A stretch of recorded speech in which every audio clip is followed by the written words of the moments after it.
હાય friend, Gujarati cooking ચેનલમાં તમારું સ્વાગત છે. કેમ છો બધા? મજામાં?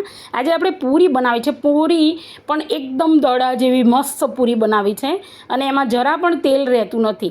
અને અત્યારે ઉનાળામાં તો પૂરી બહુ જ ભાવે છે. રસ સાથે રોટલી કરવી એના કરતાં પૂરી કરી લેવી સારી. પણ આવી પૂરી બનાવવા માટે તમારે ખાસ વસ્તુ કે લોટ બાંધવામાં, ગુલ્લા કરવામાં, પૂરી વણવામાં અને તળવામાં ખૂબ જ ધ્યાન રાખવું પડે છે.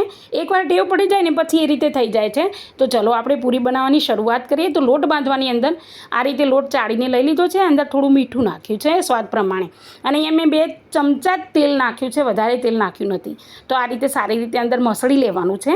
અને પછી તેલ સારું લોટ મસળાઈ જાય એટલે આપણે એને પાણીથી ધીમે ધીમે કરી અને એને લોટ બાંધી લેવાનો છે. તો આ રીતે ધીમે ધીમે પાણી એડ કરી અને સારી રીતે મસ્ત લોટ બાંધી દઈશું.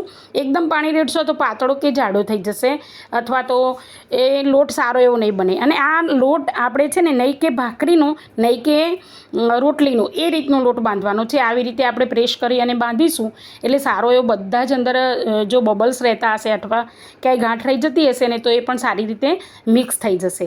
હવે આમ કરીને 5 મિનિટ માટે આપણે સેટ થવા માટે મૂકી દઈશું. જો મેં સારી રીતે એ રીતે મસળ્યો છે, કેટલો મસ્ત લોટ બની ગયો છે. તો આપણે એને 5 જ મિનિટ સેટ થવા મૂકવાનો છે. 5 મિનિટ સેટ થશે ને એના પછી આપણે એને સારી રીતે મસળી લઈશું. તો જો હું ગુલ્લું એક કરીને બતાવું તમને કે જો કેટલો મસ્ત સોફ્ટ લોટ બની ગયો છે. આ રીતની થિકનેસ રહેવાની છે લોટની. અને અંદર જો જરાય ક્રશ પડતી નથી. તો આ રીતે આપણે લોટને સારી રીતે ફરીથી મસળી લઈશું. ત્યાર પછી તમે જુઓ કે આ રીતની થિકનેસ રહી જાય પછી ગુલ્લું વાળવામાં ખાસ ખબર રાખવાની છે કે પૂરી થોડી મેં મોટી બનાવી છે એટલે ફટાફટ બની પણ જાય અને ફૂલવામાં પણ સારી બને. નાની પણ ફૂલે જ છે. તો આ રીતની ગુલ્લું દબાવીને આપણે 2 હાથ વચ્ચે પ્રેસ કરી અને પછી આ રીતે ગુલ્લા બધા વાળી લેવાના છે. તો આ રીતે આપણે બધા ગુલ્લા વાળી લીધા છે. હવે પૂરી વણતા પહેલાં આપણે આ બધા ગુલ્લાની અંદર એક વસ્તુ કામ કરવાનું છે કે થોડુંક જ તેલ બધાની ઉપર આવી જાય એ રીતે આપણે એની ઉપર રેડવાનું છે. તો આ રીતે રેડીશું તેથી ગુલ્લા એકબીજાને ચોંટી નહીં જાય ને પૂરી એકદમ મસ્ત બનશે.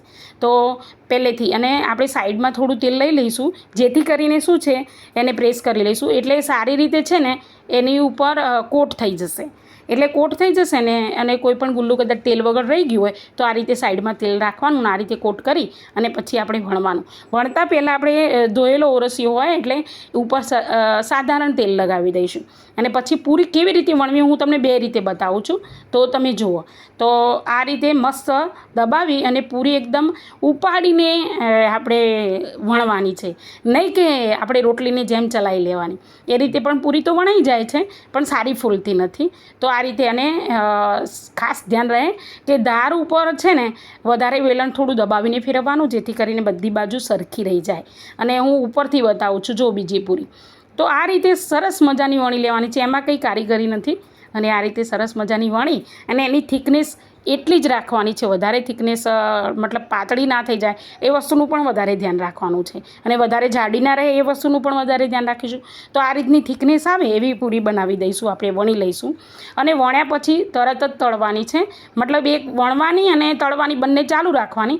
સારી એવી 4-5 વણી લેવાની અને પછી તળવાની ચાલુ કરી દેવાની. એટલે વણવાનું અને બંને જોડે થઈ શકે.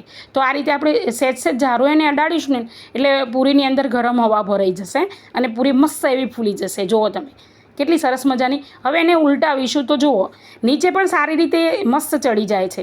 જો પૂરી ક્યાંય પણ એવું નહીં લાગે કે અંદર તેલ ભરાણું છે, બધું તેલ નીકળી જ જાય છે સારી રીતે અને મસ્ત પૂરી બને છે, ફૂલીને દડા જેવી એકદમ મસ્ત. તો આ બધી પૂરીઓ આ રીતે આપણે તળવાની છે. તો હું તમને બતાવું. હવે તળાઈ ગઈ છે તો આપણે એને સારી રીતે જો હું તમને તેલ બધું નીકળી જશે. આમ 2 વાર જારો ઊંચો નીચો કરીશું તો તેલ નીકળી જશે. જો હવે તેલ પડતું બંધ થઈ ગયું છે. તો હવે આપણે પૂરીને લઈ લેવાની છે. તો એક આપણે બાજુમાં વાસણ છે એમાં પૂરીને એક કરી અને આ રીતે આપણે બધી પૂરી સારી રીતે તળી લઈશું. જો ફરી વખત તમને બતાવું. ત્યાં સાઈડમાંથી મૂકતા જવાનું છે એટલે કે પૂરી અને તેલના વચ્ચે હવા ના રહે, જેથી કરીને બધું તેલ પૂરીની સપાટીને અડે ને એટલે સારી રીતે મસ્ત પૂરી તળાય છે. જુઓ તમે અરે આટલા સરસ વિડીયો બનાવો છો, પ્લીઝ સબસ્ક્રાઈબ કરો. સબસ્ક્રાઈબ કેમ નથી કરતા? લાઇક અને કોમેન્ટ કરો, અને કોમેન્ટમાં મને નાઇસ કે ગુડ લખીને મોકલો તો મને મોટિવેશન રહે કે મારા સબસ્ક્રાઈબરને મારા વિડીયો ખરેખર સારા લાગે છે અને મારી રેસીપી ખરેખર સારી બને છે.